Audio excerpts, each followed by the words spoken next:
classical exam film, and over to you.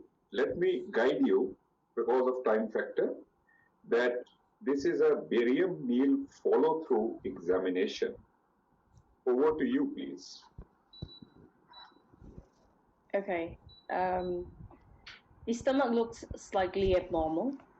There's irregularity of the lesser curvature and the greater curvature, with perhaps some areas of ulceration.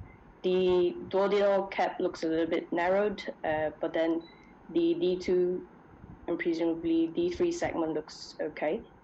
The distal duodenum and the jejunal loops look, again, they look abnormal. They look slightly strictured, narrowed as well. Excuse me, well done, but can I stop you because of time factor? I'll ask you a question. Yeah.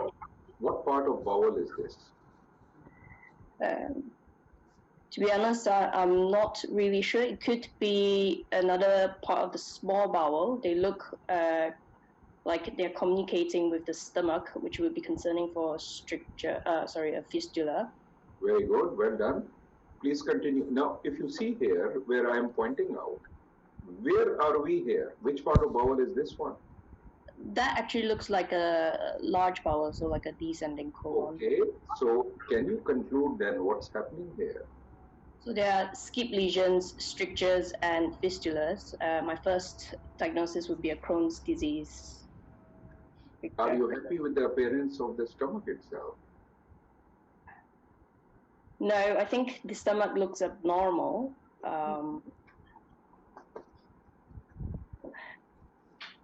Irregularities and ulcerations, and perhaps under distension as well. So it could be a stomach malignancy on a background of Crohn's disease.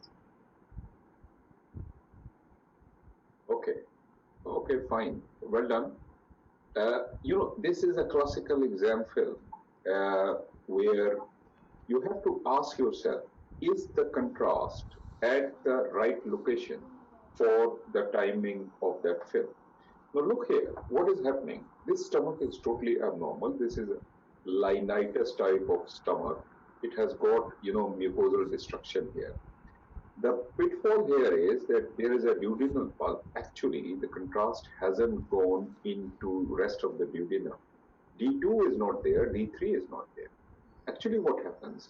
That from here, the contrast has gone into the transverse colon. And part of it, of course, has gone into the jejunum. I'll come back to this point. Please remember the anatomy. You remember gastrocolic ligament. So in a neglected case of carcinoma of the stomach, it can go through the gastrocolic ligament into the transverse colon. In this case, this is what has happened. And then there is a fistulous communication between the stomach and the transverse colon. And then contrast goes into the splenic flexure, goes into the sigmoid. On the other hand, there must be a fistula with a bit of jejunum also, either through the transverse colon or directly, because part of the contrast has gone into the jejunum. Now, what is happening? In the distal large bowel, small bowel, there is not enough contrast, and this is the ascending colon or the hepatic flexure where the contrast has gone. It does not go all the way around. So this is the type of film which you have to stretch your imagination, should I say. Is the contrast at the right location or not? Okay. This case, I will give you the findings. Actually, let me tackle it as a teaching case. Here, what is happening, that there is an enhancing nodule here in the region of the pancreas. And with that, there is an enhancing nodule in the liver, and which shows washout. And if you see the stomach, the Rugal folds of the stomach are thickened. So the idea here is to learn what is happening. Basically, when we will cover pancreatic tumors, we will cover a tumor which is gastrinoma. It is one of the neuroendocrine tumors of the pancreas, which is a very important exam case, and we will learn about them in the next session. But having said that, gastrinomas can also produce loss of ulceration, etc., and they can cause hyper enhancing metastasis in the liver. But my idea here was to teach you Rugal thickening of the stomach. Now, Rugal thickening of the stomach is a differential diagnosis which has been taken out from the current Chapman, but you can see it in the old previous Chapman, thick stomach folds, and there can be various causes about it. Causes, Zollinger Ellison is there, Menetriers, etc. There are causes. So, first of all, what exactly are rugi?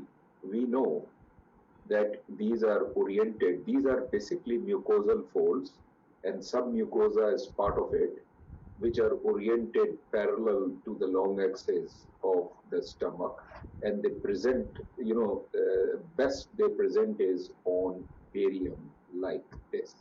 So these are the Rugal folds. This case is from literature of thickened Rugal folds. But having said that, thickening of the Rugal folds can also be seen on a CT scan. This paper here is slightly beyond your 2B level, so I don't want you to sort of confuse yourself. But having said that, those of you who are interested in GI radiology afterwards, you have to read papers like this. This is from AJNR, MDCT of giant gastric folds. Please remember that this is mucosa, this is submucosa, this is muscularis. And in a usual enhancement of the wall, you can see what we call stratification pattern. This is a arterial phase scan normal, where the mucosa is enhancing like this, submucosa like this, and muscularis like this. And this pattern is known as stratification. In tumors, etc., you lose that stratification. This I have already shown you an example. But rugi can also be seen as like this, thickened mucosal folds.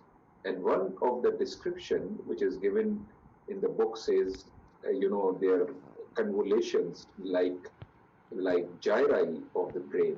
So this is how the description is.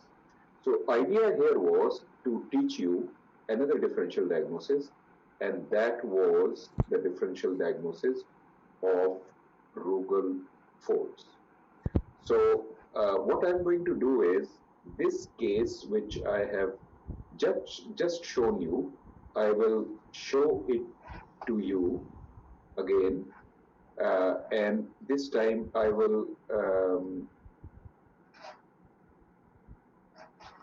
show you in a PACS format. And this is a very, very important case for your, long cases also.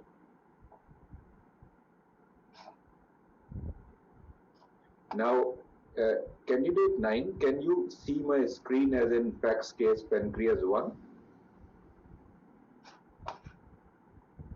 Candidate 9, are you with us? Yes. So, can you see my screen, 60-year-old male?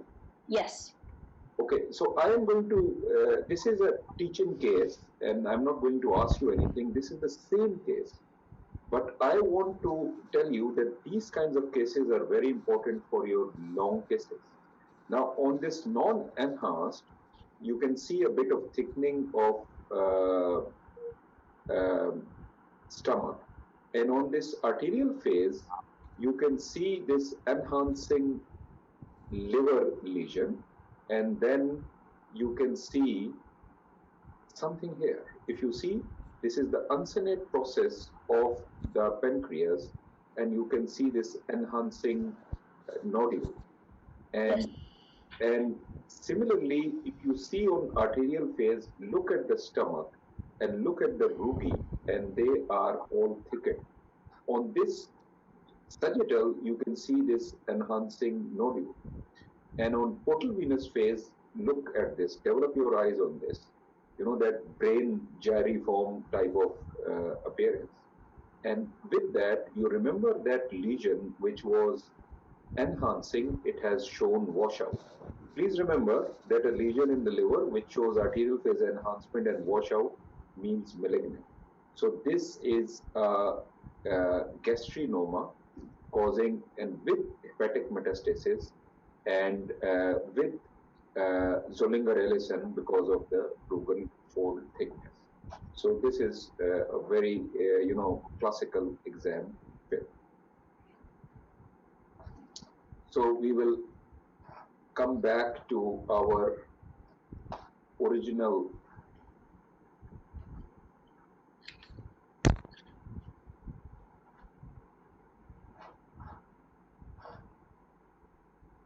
So candidate 9, are you with us?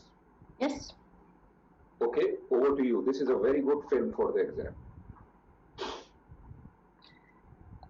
So this is a Bariatric study.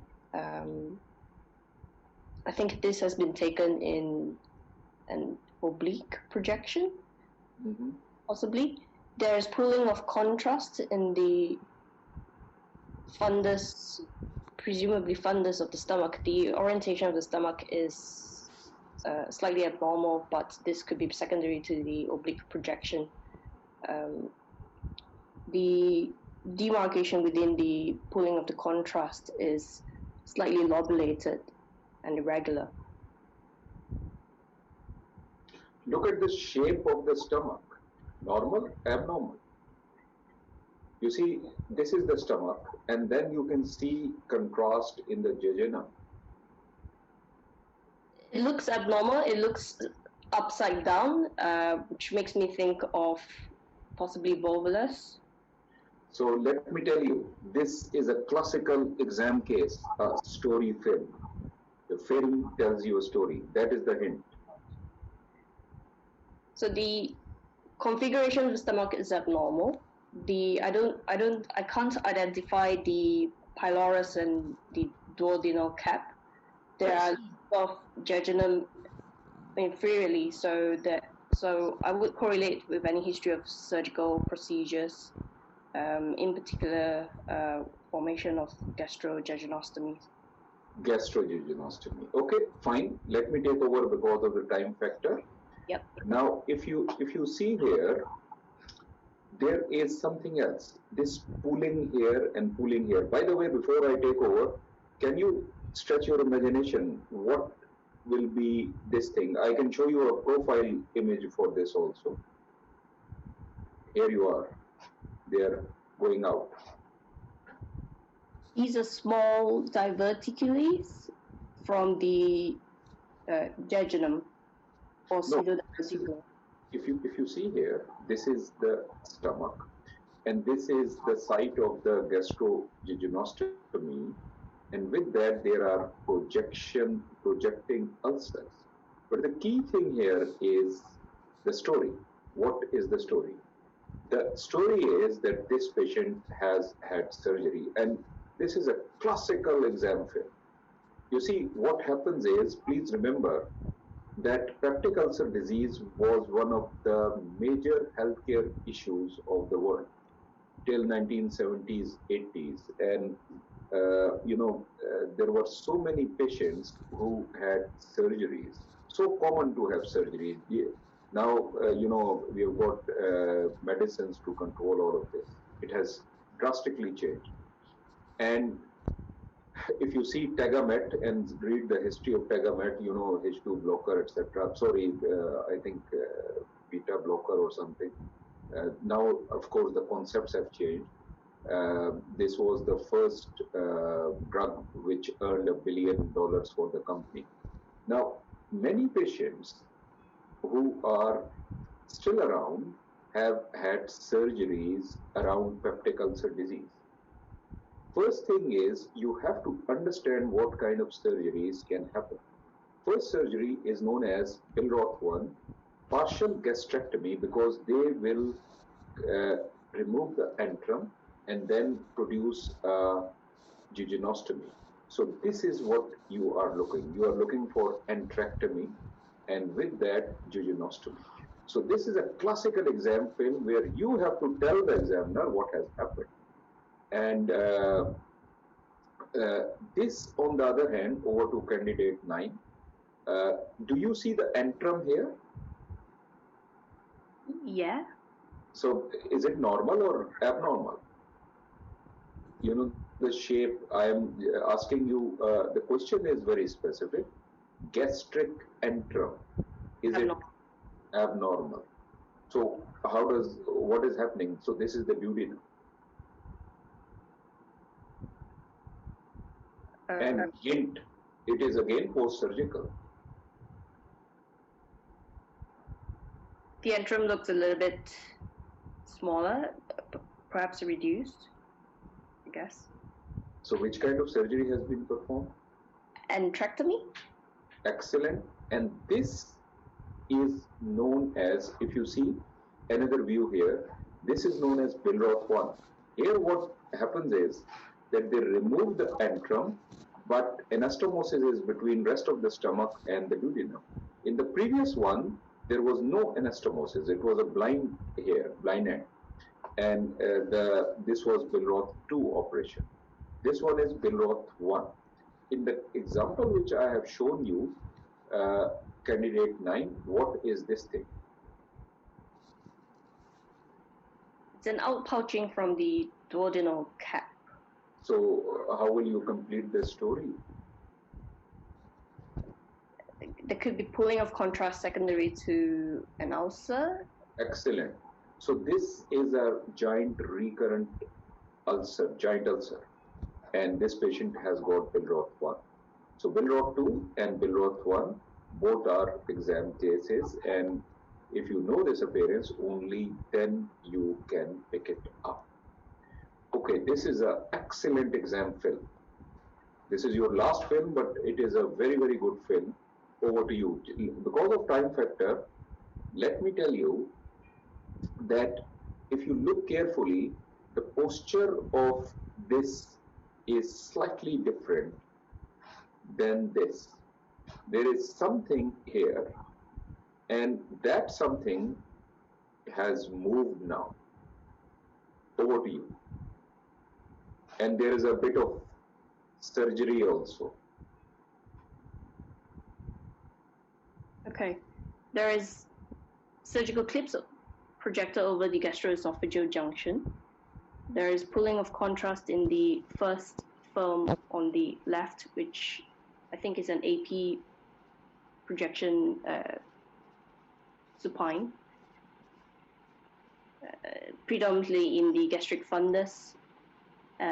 The configuration of the stomach looks slightly unusual. It's more rounded rather than conforming to the normal stomach shape. On the second projection, the large area with the pulling of the contrast has moved. I wonder if that's rotational because of patient positioning or secondary to an internal structure such as food material or bezoar. Excellent. Okay, I'll take over. Now, this is a very well done, and you can mute yourself now. Thank you. Next will be candidate 6. Be ready. Let me tell you about this film. Now, on this film, there is something here which has got this mottle type of an appearance. With that, there is antrectomy. So this is again Billroth 1. These surgical clips, in that era when they used to do these kinds of surgeries, they used to do what we call, partial or, selective vagotomy. So vagus nerve or its branches were also cut. So this is that evidence. With that, you can see this mass. This mass has got a mottle type of bubbly appearance. The key thing is it's mobile. It is moving inside. When you see this bizarre kind of an appearance, The only thing which comes to your mind is a bezoar. What is a bezoar? So bezoars can be various types. Phytobezoar is the most common, which is because of vegetable material. And there are trichobezoar, which are because of hair, usually young girls. They keep eating hair, and it is basically, bezoar is undigested food. You can have lactobezoar in babies, and latest is you can also have pharmacobezoar, as in undigested food material, medicines. So these are the types of bezoar. Always think bizarre, it's a bizarre appearance with mottled appearance, uh, gives you a mass type. So keep your minds open about it. Candidate 6. This patient has had bariatric surgery. What has happened here? Is everything in place or not? Over to you. Okay, so these are selected spot films from a barium study. There's evidence of a previous gastric band. It appears that the gastric band may have slipped inferiorly with a larger portion of the gastric fundus seen above it. I'd expect the gastric band to be pointed more sort of superiorly towards 1 to 2 o'clock, but on the second image we can see that it's pointing more inferiorly. Excellent, well done. So let me explain to you. Now, bariatric surgery is, please remember, I think 2 or 3 years ago, I don't remember, it is now even offered by NHS. But bariatric surgery, there is a lot of stuff going on. So the film which, there are so many complications, so many things, and usually this is beyond 2B level, should I say. So I'm not going to teach you anything other than this one complication, which is a potential exam complication. And please remember, you can also see it on a CT scan. And I've seen quite a few patients now. Now, what happens in a gastric band procedure? So first of all, gastric band has got various components, which can be seen on this diagram. They produce a small stomach. This is the stomach. And this stomach has got a capacity of only 30 ml or so. And this is connected with a port which goes into the thoracic wall.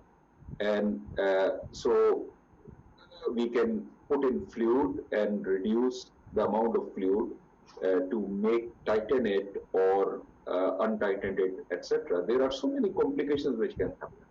But the exam complication is this one. Look at the axis or the lie of this.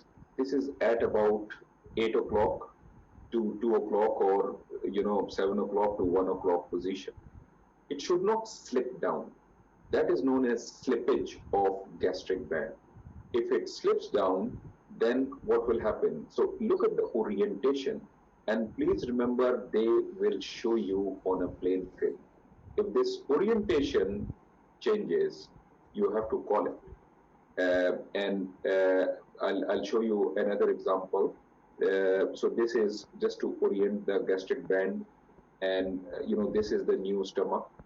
And look at this. This is the classical exam film from StatDX, which you are expecting. Look at the band and look at the orientation, and you will agree 4 o'clock to maybe 9.5 or 10 o'clock position.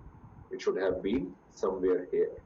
And when you do gastrographin or whatever, you can see that there is obstruction. So slippage of gastric band is important as far as bariatrics is concerned. Okay, candidate 6. This is a single contrast barium examination. Anything you can pick up in the stomach? So I can't make out any of the Rugal folds, but it's all contrast are pacified. In the region of the fundus, there looks like there might be a rounded filling defect. Excellent. So this is the CT scan of that. What is your differential? This is for differential, nothing more than that. So it's a gastric mass. The differentials could be either benign or malignant neoplasms. Perhaps on the malignant side, it could be a sort of polypoid-shaped carcinoma or a GIST. Okay, very good. So we are doing now another differential diagnosis, and that differential diagnosis is a mass within the stomach. So gastric masses or filling defect, and this is a huge list. GIST is a very important tumor for your exam or for your real world also, because stomach is the most common site of GIST, gastrointestinal stromal tumor. GIST can be benign and they can be malignant. You know, by definition, not a definition, but general concept is that anything more than 5 centimeter, you should be worried about malignancy. GIST, and the classical exam case is this one. Over to you, candidate 6. So, axial, what do you think is happening? So there's irregular thickening of the gastric wall. So do you think that this is gastric wall is irregularly thickened where I am pointing out? Yes. Okay. What is this? And what is this? Oh, so the more medial structure is the stomach. Excellent. So what is this?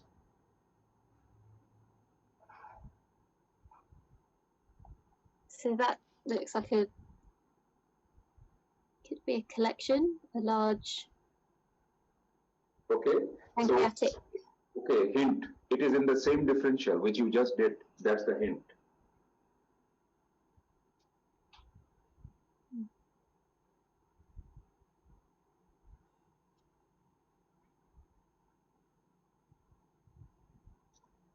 So it's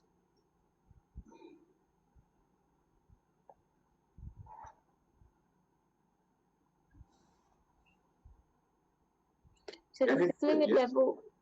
Sorry, I was going to say the GIST. It could be with a cystic component to it. Okay, well done. So if you know GIST, you have to remember that GIST can be exophytic and they will sort of grow outwards. And if you don't know it, you will always be confused. And this is a very, very good film, very good case. If you see here, this is the stomach lumen. And what happens is exophytic GIST, usually GIST, the central part of GIST can cause, can necrose. And then it will communicate with the lumen. And you can see these air fluid levels and things like that. So this is an exophytic GIST. And you can see here, this is the stomach and this is it. Look at the size and you can define it that this has to be, potentially malignant. This is the spleen and look at the wall which is here. Actually, unfortunately, this patient, when after about 2 weeks of this CT, a surgery was being planned, but just before the surgery, a few days before, this just burst open and the patient died. So this is an exophytic GIST. Now, this is your last film, and rather this is your second last film. Now, this patient is from A&E trauma. You are the on-call radiologist, and this you can see lacerations of the liver, but what is happening around the duodenum? So on the selected axial images that we have and coronal sequences, we can see that there's multiple small locules of gas around the duodenum. In the context of this trauma, I'd be suspicious for a laceration of the duodenum. Right, very good. On a Cyrex, of course, you are handicapped here, but on a Cyrex, you will pick it up. Please remember that duodenum is a retroperitoneal structure, and part of the idea was to show you that part of the gas is going around the kidney also. And you can see that this is the wall, this is the wall. Actually, in this particular case, you can see the, the defect in the duodenum. So this is a duodenal perforation. Now, the idea was that, the patient might have some other finding and will present as a case of trauma, but you should keep your minds open to look for more and more findings. So duodenal perforation was there. This is your last case. This patient is a 21-year-old female, one day after road traffic accident, and so a gastrographin meal and follow-through was done. What is happening here? Over to you. Okay, so in the second and third part of the duodenum, there appears to be a narrowing of the lumen, where we can see only a faint line of contrast passing from the proximal duodenum into the jejunum. How do you explain this finding? Let me show you a CT scan of the same patient. So there's a low density lesion around that part of the duodenum. It could be a hematoma that's compressing the duodenum. And where is this hematoma located? On the fourth axial image, it looks like it's within the wall of the duodenum. Excellent. So you basically intramural, we call it intramural hematomas, and intramural hematomas can happen in the duodenum, and that is the take-home point. You see duodenal wall folds and thickening or mass, vascular intramural hematoma. It becomes an exam case. If you know it, you will pick it up, otherwise you will not. And you see that it is not causing a significant obstruction, and contrast has gone distally. Thank you, number 6, well done. And we are going to number 7. If number 7 is with us, raise your hand.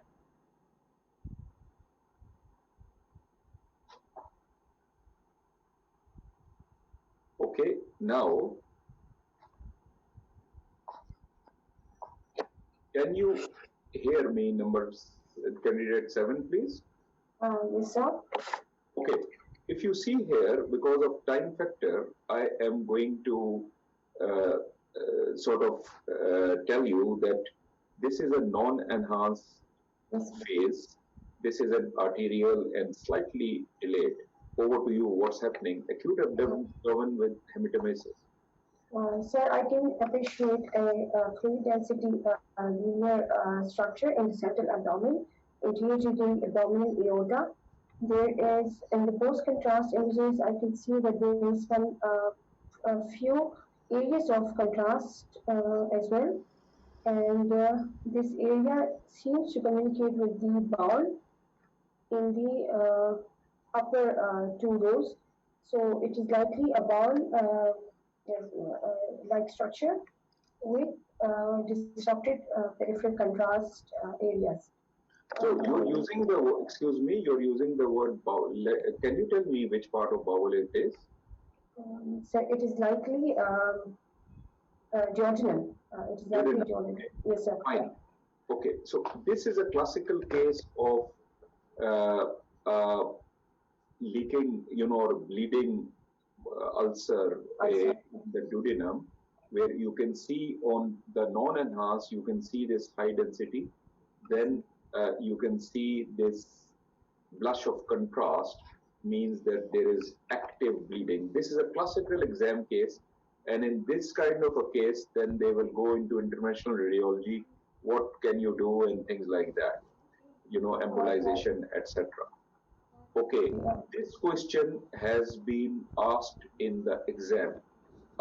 What I have written here is from the previous Chapman, and that this has been asked that what is you know, capability of technician level RBC versus MDCT versus DSA of picking up bleeds. So this is why I mentioned it here. It's a sort of a viva question. Another similar film, because of time factor, I will like to tackle it myself. You know, aortoduodenal fistula. This is a very important exam case. Aortoduodenal. Previous one was a spontaneously bleeding ulcer, so that was different, right? GI bleed. This is different. Here, there will be a story. The story will be that the patient might have had some grafting of the aorta as an aneurysm, and then has developed infection. So there might be stigmata of infection. And with that, there might be stigmata of active bleed. So this is a case from Radiopedia where you can see this high density within the lumen. So this is the duodenum, which is high density. And on early arterial phase, there is a bit of blush inside. And then on delayed phase, there is more active bleed. And this is the type of case in which you will see that around the graft there might be signs of infection, etc., a few air bubbles, etc. So this type of case has come in the exam quite a few times, so that's why I was trying to show it to you. This is the last case of the chapter, and over to you. We know that there is a projecting ulcer here. So I know it. I am not worried about it. This patient, the history is that this patient, after eating meals, has got a lot of distension and at times vomiting, cannot retain the food. What are the findings on this single study? A single view, should I say? So there is some narrowing in the third part of the duodenum, and which seems to be from some extrinsic compression, because this is circumferential narrowing at this particular position, and the rest of the mucosa of the second part of the duodenum appears to be normal. There is distal passage of contrast seen in the distal part of the duodenum, so which means that there is partial narrowing or partial obstruction, and there is a film effect or a hypodense area overlying the narrowing. So it is this patient is a known gastric ulcer disease patient, and so it might be a lesion which is causing the transient compression of this particular Candidate 7.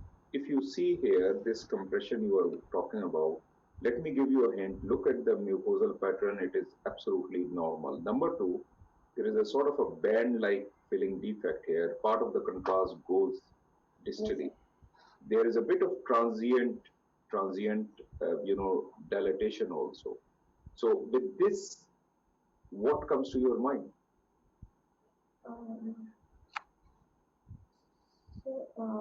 Webs. Okay. No, I'm not sure that if go to anatomy.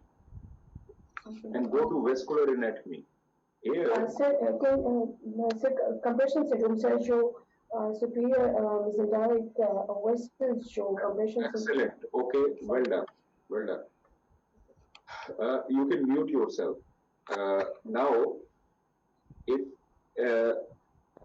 if you see here superior mesenteric artery syndrome, what happens in superior mesenteric artery, basically, if I show you this CT scan, this is the abdominal aorta, and this is the SMA, and the third part of the duodenum, it passes through it. Now, sometimes, for example, if there is no retroperitoneal fat, then what will happen that this SMA, because the distance between the SMA and the aorta will decrease, it will have a nutcracker type of a effect here. So you will get a band-like opacity here. If you do fluoroscopy, this is what I'm telling you is a exam type of a answer. On fluoroscopy, what happens is we call it to and fro sign. If you do a fluoroscopy, you will see that contrast peristalsis will come here. It will go back. There will be a bit of dilatation. It will come here. It will go back, and ultimately it will pass through. On fluoroscopy, we have got a good sign, and to and fro movement will be there. On a single film, this is what you are going to get. And so a classical band-like structure here. This, by the way, is a diverticulum. You already know this. So this is known as SMS syndrome. SMS syndrome also can be very symptomatic. Please remember that. And CT has got some other criteria. So on CT, what we do is, there is a bit of literature, but what I have written here is take-home points. On an axial, if this is the SMA and this is the aorta, the distance between the outer walls of SMA and aorta should not be less than 8 millimeter. There's a bit of discrepancy in literature, but I think this is a cutoff point. Anything less than 8, you can call it. Secondly, go for a sagittal. And if you see, this is the SMA. Usually, there is an angle between SMA and aorta. If you draw a line like this, another line like this, and measure this angle. And the take-home point is that if the aortomesenteric angle is less than 22, you call it.